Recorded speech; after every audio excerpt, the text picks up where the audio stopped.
नमस्ते।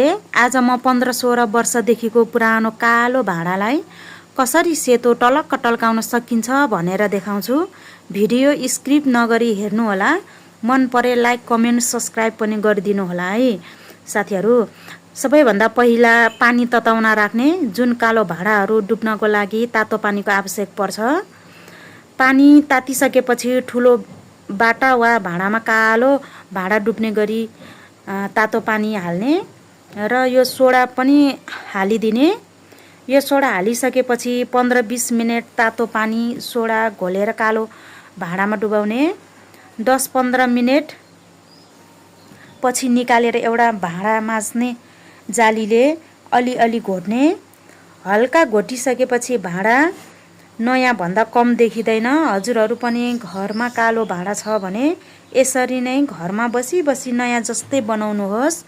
मन परे लाइक कमेन्ट सब्स्क्राइब गरिदिनुहोस्। यो चाहिँ हार्डवेयर